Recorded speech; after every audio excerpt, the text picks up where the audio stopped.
আসসালামু আলাইকুম। আশা করি সবাই ভালো আছেন। আলহামদুলিল্লাহ আমিও ভালো আছি। লবণীয় একটা রেসিপি নিয়ে আপনাদের মাঝে হাজির হয়ে গেলাম। আশা করি ভিডিওটা শেষ পর্যন্ত দেখবেন। আজ বানাবো অত্যন্ত ভাইরাল রেসিপি, তেঁতুলের মোরব্বা বা কেউ কেউ বলে তেঁতুল ললিপপ। তো আমরা এখানে তেঁতুল কিছু খোসা ছাড়াইছি, যেগুলা খোসা ছাড়াইছি এগুলার বিচিগুলা বাইর করতেছি। এগুলার বিচিগুলা কেমতে বাইর করবেন আমি তেঁতুলের দোনো পাশে ছিঁড়বেন, দোনো পাশে ছিঁড়লে বিচিগুলা বাইর করতে সুবিধা হবে। দেখেন আপনারা তেঁতুলের ভিতর বিচি রাখি দিয়েন না, বিচি রাখলে তেতো লাগবে। বিচিগুলো বার করতে একটু সময় লাগে, একটু সময় নিয়ে বিচিগুলো বার করে নেবেন। সব জিনিস তৈরি করতে অনেকটা সময় লাগে, অনেকটা পরিশ্রম হয়, কিন্তু খাইতে কিন্তু সময় লাগে না। ভিডিওটা যদি ভালো লাগে তাহলে পেজটা ফলো করে পাশে থাকবেন। আরেকটা কথা হলো, আপনারা যে সময় তেঁতুলের খোসাগুলো ছাড়াবেন উপরের ডাঁটাগুলো ফেলবেন না।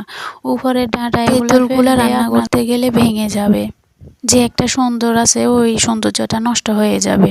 ডাঁটা এগুলো রাখলে একটু সুন্দর দেখা যায়, আর এগুলো ভাঙে না, গোটা গোটা থাকে। আমার মতো এরকম ভাইরাল তেঁতুলের রেসিপি এটা ট্রাই করছেন? কমেন্ট করে জানান। আর কাঠটা কেমন হয়েছে। সবগুলো তেঁতুল থেকে আঁটি বের করে দিলাম। তারপরে গিয়ে লবণ পানিতে ভিজিয়ে দিলাম, কিছুক্ষণ রাখবো।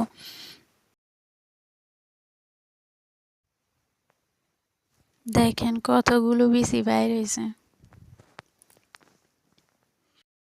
লবণ পানিতে 10 মিনিটের মতো আমি রাখছি। এখন উঠাই খাঁচার মধ্যে রাখবো, যেন পানিগুলো সরে যায়।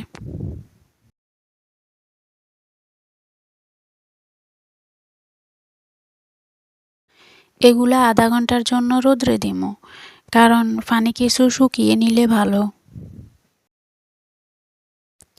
এবার আমি পরিমাণ মতো চিনি নিয়ে নিলাম। তারপরে গিয়ে মরিচের গুঁড়া দিব, স্বাদ মতো লবণ দিব। যে যেটা ইচ্ছা ওইটা দিতে পারেন, যার যার রুচি অনুযায়ী। আমি 5 ফোড়ন দিব। তারপরে গিয়ে শুকনা মরিচের গুঁড়া দিব।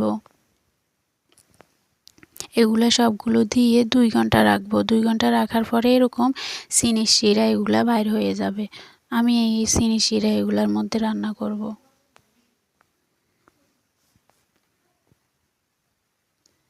যতক্ষণ না পানি এগুলা শুকাইব ততক্ষণ পর্যন্ত রান্না করবেন, নাড়াই ছাড়াই। কিন্তু ওইখানে কিছু দিবেন না, পাতিলেটা নাড়াইবেন।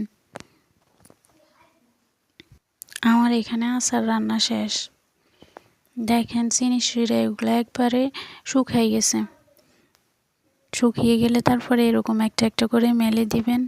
একদিন রোদে দিলে হয়ে যাবে তেঁতুলের মোড়ক।